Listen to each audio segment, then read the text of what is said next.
Hello, welcome back to my channel. If you don't know me, my name is Matt, and I am planning a 2023 through hike of the Appalachian Trail this year. I'll be going northbound out of Springer Mountain, Georgia. I'll be heading out in mid-March, and I'm doing this channel for a video diary for myself, for my family to kind of follow along, and I thought no better chance than to invite y'all along too. Love to have y'all follow along. I'll try to make it as real as I can, the good days, the bad days, and everything in between. If I did a video on my gear, I've done one on my preparations I've been doing and kind of when I started, what months and everything leading up to this point. I also did one on a little winter shakedown hike. But if you saw my first video, my introduction video, I also mentioned how I'm interested in like a self-sufficiency or a self-sufficient lifestyle. I have a homestead here. I'll kind of show you around today if you don't mind. I'm going to take a little break off the hiking topic, just real quick, do a little video here, show you around the homestead, I'll tell you my future plans. When I bought this property, it was completely wooded. There was an old overgrown road getting back in here, no power, no water, just a wooded piece of land. In my mind, I devised a 5-year plan, clear the land that I needed, build a house, put up fencing, put in a garden and everything. Of course, I don't know if this happens to anyone else, but things don't always go as planned. I'm about 8 or 9 years in right now. Finally have the house built, completely done. And now I have basic infrastructure in for my homestead. I still lack a lot, but that's my next step. And I've really been looking forward to hitting that and getting into it. I purposely have not got a lot of animals yet because I know that takes, it's hard to leave for 6 months when you have a lot of animals. So I'll kind of show you around if you don't mind. Take a little break from the hiking videos just this 1 week and show you all around my homestead. I hope y'all don't mind. When I get back from my hike, this is really what I'm interested in doing. This and probably some more future hikes also. I just love to backpack, love to be out in nature.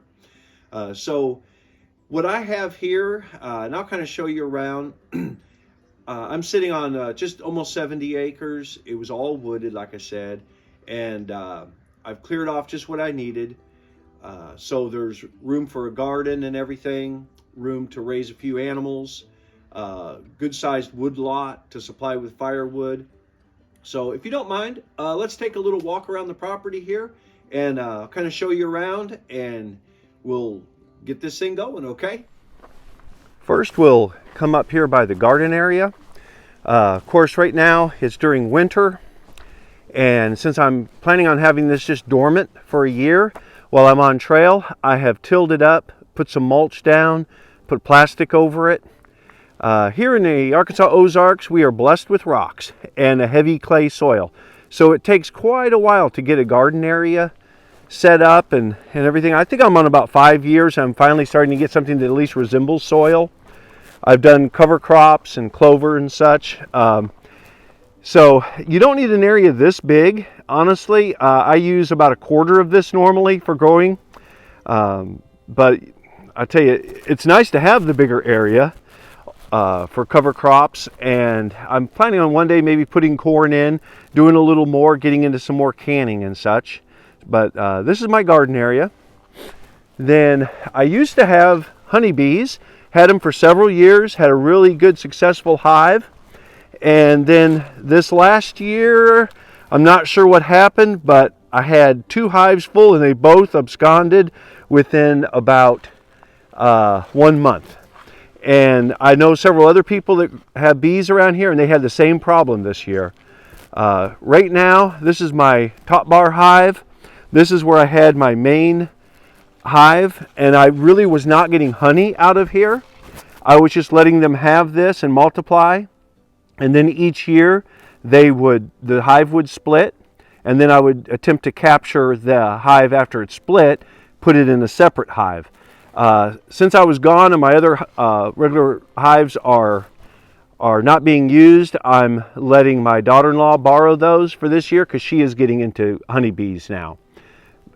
So that's this area. I also have a couple apple trees. I have a couple peach trees.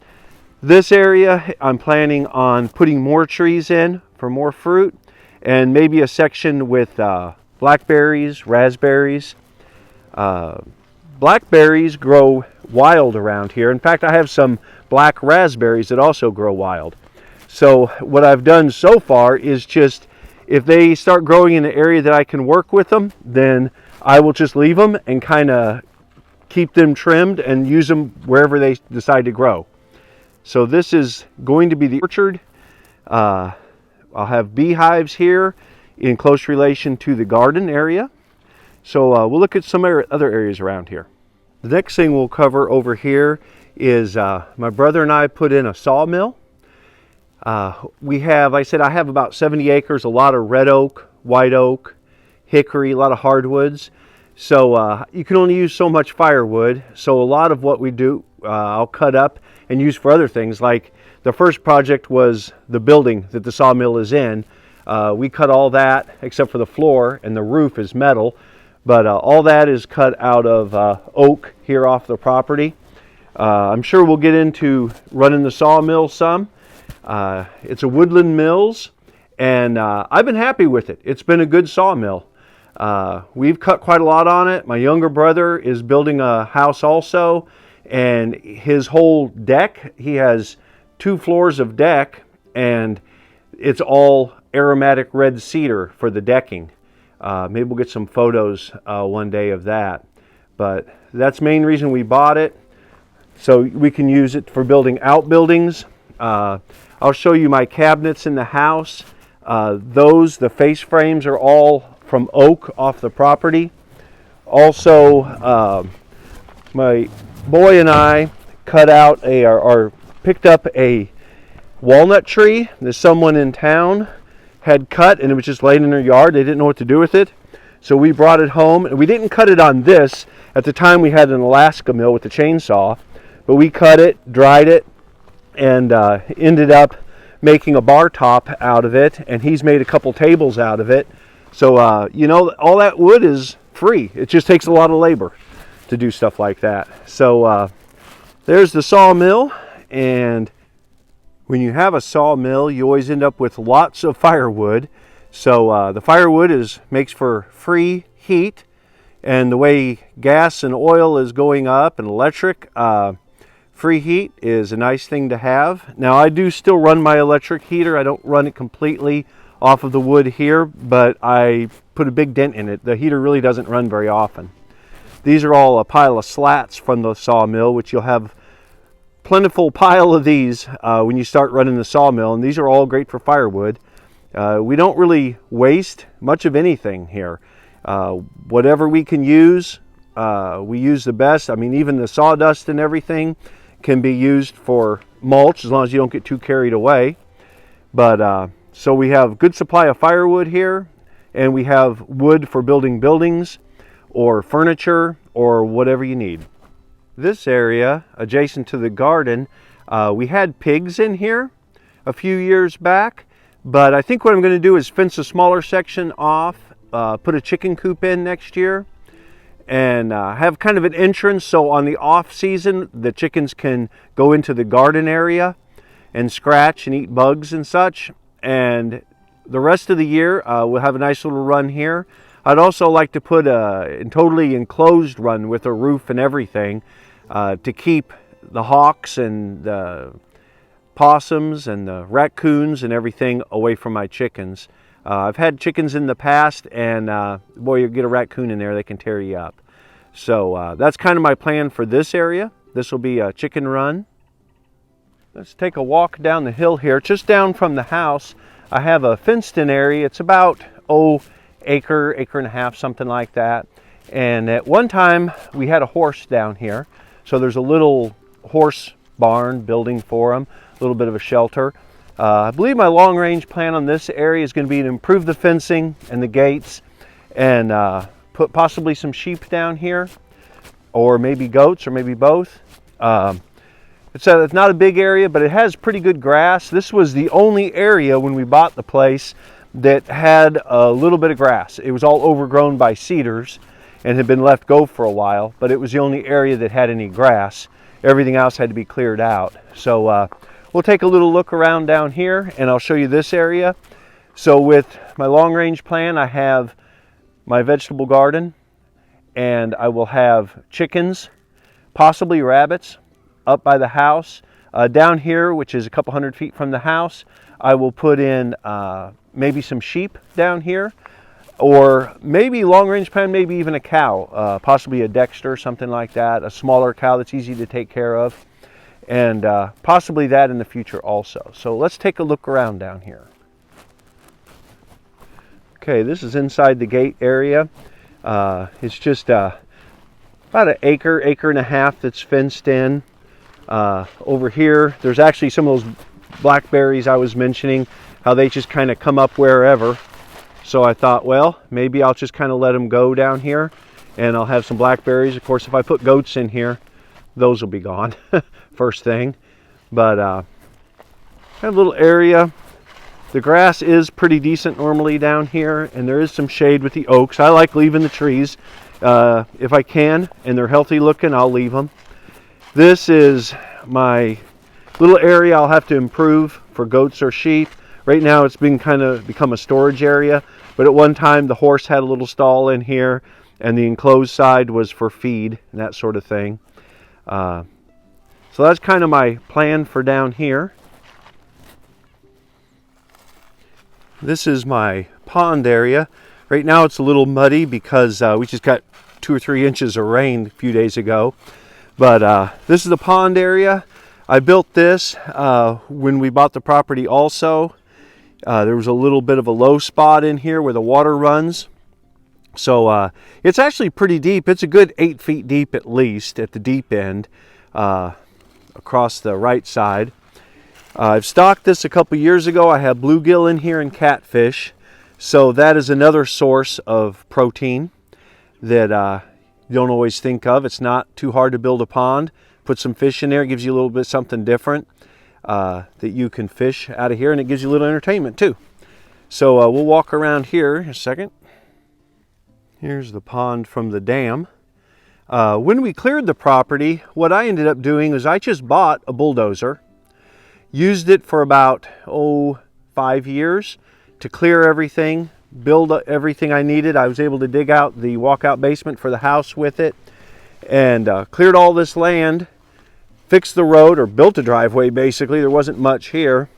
And then when I was able to sell it, I sold it for about $2,000 less than I bought it for. So you figure 5 years with a bulldozer for a couple $1,000s, it's well worth the money. And you can kind of take your time and do what you want on your own leisure. It's not like a big rush. You have to do everything all at once that way. So I loved having it. I miss it a little bit now, but you know, it served its purpose, and then it was time to sell. So that's what I did there. I have a can of fish food down here, and this is where the black bears were a couple years ago. They found my fish food can, knocked it over. They were swimming in the pond and eating fish food. They were having a good old time. I was kind of hoping they'd come back this year, but I haven't seen them. So maybe next year, we'll see. So kind of summing it up, what I have is a garden area for vegetables. I have bees. I want to get back into bees. They left the hive for whatever reason. There's a lot of reasons bees can abscond from a hive. And it seems like this last year, I don't know if it was the weather or what, but a lot of people lost their bees. I don't think they died. I think they just left. So I will have bees again, chickens, possibly rabbits for meat. I have my pond with the catfish and bluegill in it for a little variety. I have enough acreage here if I wanted to hunt. There's deer, rabbit, squirrel you could hunt. Now you don't need a big piece of land. Of course, a lot of people have much better soil than I have. One problem I have here is it's pretty rocky, so it's a lot of work to get anything good growing. But you know, my brother and I have a nephew, and they have garden area. My brother has chickens. He used to have rabbits, and he's got maybe an acre and a half, something like that. So that's plenty of land. My nephew has about 2 acres. He has chickens and garden area. So you don't need a big area. They say if you have 10 acres of woods, healthy woods, that will keep a normal house supplied with firewood year round. or year round that you're going to use it. So ideally, if you're in a colder climate, that's a nice thing to have, but you sure don't need that. Just work with what you have. To be self-sufficient doesn't mean you're hiding in a bunker somewhere. A lot of people kind of get the wrong impression. It's just, man, it helps on your grocery bill, and you're eating food that you know where it came from. So that's a win, Really, around here, pretty rural lifestyle. I realize some people live in the city. It's a little harder if you're going to have chickens or whatever. But even now, a lot of cities allow chickens. So I'd like to see some comments about what different people are doing or different ideas.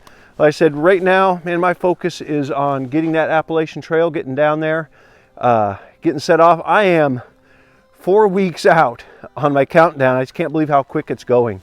So I'm gonna continue on here, and next week I'll have another hiking video for you, I promise. I just wanted to kind of take y'all on a little tour around the homestead for those of you that are interested in that. And I'd love to see y'all down the trail.